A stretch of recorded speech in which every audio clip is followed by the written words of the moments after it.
Yaklaşık olarak bir 3-4 gündür sosyal medyada çıkan haberlerin öncelikle bizleri çok üzdüğünü belirtmek isterim. Çünkü sosyal medyada çıkan haberlerin tamamı sanki öğrencilerimize ahlak dışı şeyler üretiliyormuş gibi lanse ediliyor. Halbuki dinimizin gereğini yerine getirmesi, çocuklarımızın İmam Hatip Ortaokulu'nda din kültürü ve ahlak bilgisi dersinde kendi dinini öğrenmesi için kapanma durumları ne yazık ki sosyal medyada çok büyük bir yankı buldu. Aslında bunun takdir edilmesi gereken yönleri varken maalesef diyorum, çünkü öğrencilerin ahlak derslerinde, ahlak durumunda sanki geriye gidecekmiş gibi bir izlenim oluşturuluyor. Halbuki biz İmam Hatip Ortaokulu olarak öğrencilerimize zaten kapanmayı, dinimizin esaslarını, gerekirse Kur'an'ı söylemek, onlara öğretmek durumundayız. Bizim öğretmenimiz iyi niyetlilikle öğrencilerde gördüğü o şevki, o hazzı, onlarda gördüğü o mutluluğu kendi sosyal medyasında, iyi niyetiyle kendi sosyal medya hesabında paylaşması ve bunun başka şekilde bir yerlere gidip ondan sonra bunun başka amaçlarla yapıldığı izlenimi verilmesi bizleri çok üzmüştür. Öğretmenimiz kesinlikle iyi niyetli bir öğretmen. Bugüne kadar okulumuzda şu anda görev yaptığı süre içerisinde herhangi bir öğrencimize, herhangi bir velimize karşı zerre kadar bir sıkıntısı olmamıştır. Öğretmenimizin hal ve hareketleri ve davranışları öğrencilerimize örnek olmuştur. Ama bizim sosyal medyada okuduğumuz kadarıyla ve görsel medyada çıkan haberlerin bunların tam tersine sanki orada bir yerlere karşı bir oluşum sergileniyormuş gibi azdedildi. Biz de buna çok üzüldük. Bizim okulumuz İmam Hatip Ortaokulu olduğu için, öğretmenimiz de din kültürü ve ahlak bilgisi öğretmeni olduğu için bunları anlatmak durumundadır. Öğretmenimizin orada zorla veya dayatmayla öğrencilerimizi kapatması gibi öyle bir şey söz konusu değildir, olamaz da. Çünkü hem velilerin isteği, öğrencilerin isteği hem de velilerimizin onayıyla yapılan bir şeydir. Bizim öğretmenimiz orada sadece öğrencilerde gördüğü o ışığı, o parlaklığı kendi hoşuna gittiği için kendisiyle beraber sosyal medyada paylaşmıştır. Bu konuda herkesin ama bizim öğretmenimizi rencide edecek söylem ve konuşmalardan uzak durmasını istiyoruz. Öğretmenimiz değerli bir öğretmen, şu anda görevinin gereğini yerine getiren bir öğretmen ve biz de köylü olarak, öğrencilerin velisi olarak öğretmenimizin arkasındayız, yanındayız. Öğretmenini seviyor musun sen? Evet, çok seviyorum. Öğretmenin nasıl birisi? İyi kalpli, bize şu ana kadar hiçbir kötülüğü dokunmadı, onun gitmesini istemiyoruz. Onun gitmesini istemiyor. Derslerini nasıl anlatıyor? Güzel anlatıyor mu? Evet. Güzel anlatıyor. Sen kendin mi örtündün?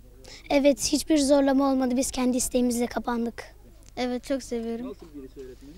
Güzel, iyi biri. Derslerini nasıl anlatıyor? Çok güzel anlatıyor. Sen kendi isteğinle örtündün. Evet, kendi isteğimle öğrendim. Tamam. Evet, Nasıl bir öğretmenin? iyi kalpli birisi. Abi derslerini nasıl anlatıyor? Güzel. Okulda kalmasını istiyor mu? Evet, Okulunuz nasıl? Okulu seviyor mu? evet. Arkadaşlarımız kendi isteğiyle kapandı. Ben kapanmak istemedim. Onlar kendi isteğiyle kapandı. Öğretmenin nasıl birisi? İyi birisi, derslerini güzel anlatıyor. Sana hiç kapan dedi mi zorla? Hayır.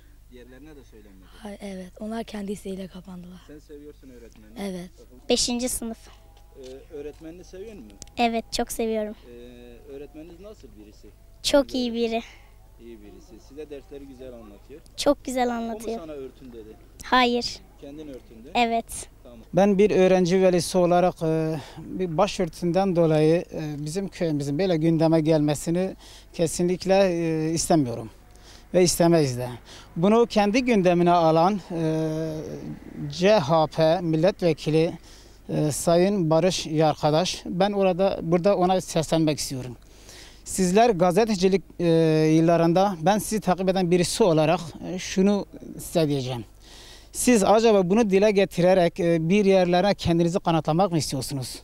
Yoksa siz daha önce kendine has özgün bir duruşunuzla birlikte bir kitleye karşı çıkıp bir kitleye karşı çıkıp o kitleden oy isteyen birisiydiniz.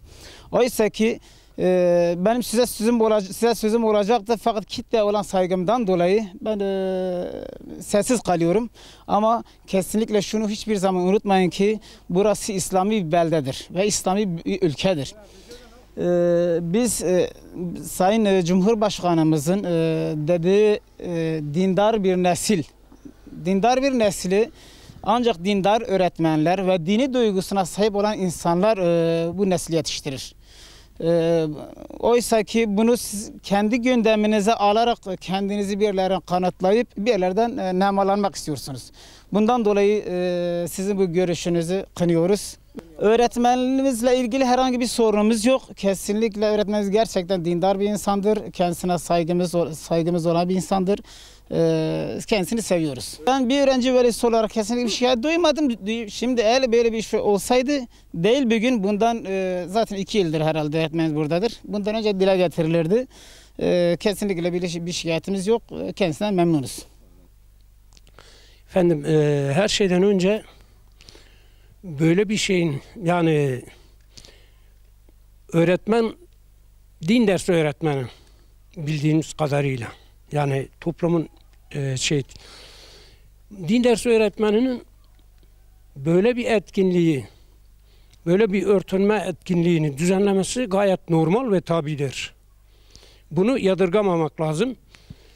Bunu kesinlikle yani medyaya, ondan sonra basına deklare edilmesi, bunu kamuoyunda duyurması, etmesi kesinlikle ve kesinlikle yadırgıyorum ve asla doğru bulmuyorum. Böyle bir olayın yani toplumda içki partileri düzenleniyor. Ondan sonra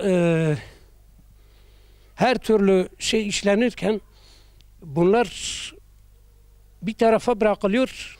Böyle bir algı oluşturuluyor. Kaldı ki bu öğretmen 2-3 senedir bizim köyde görev yapıyor. Biz kesinlikle bunun bir yanlışını, bir şeyini görmedik.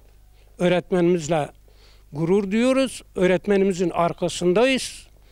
Ve sonuna kadar da destekleyeceğiz bunu.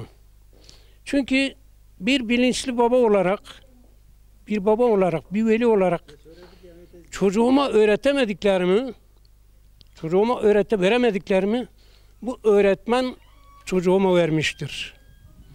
Yani bizim örtünme inancımızın bir gereğidir. Çünkü işte bir zorla bir giydirilme, bir örtünme şeyi varmış, kapatılma şeyi varmış. Öyle bir algı oluşturması kesinlikle yanlıştır. Bir din dersi öğretmenin çocukları, öğrencileriyle bunu paylaşması ve bunu sosyal medyada etmesi gayet normal bir şey. Fakat bunu getirip basında toplumun içerisinde böyle öğretmeni ve okul idaresini rencide edip bu şekilde yansıtılması yanlıştır.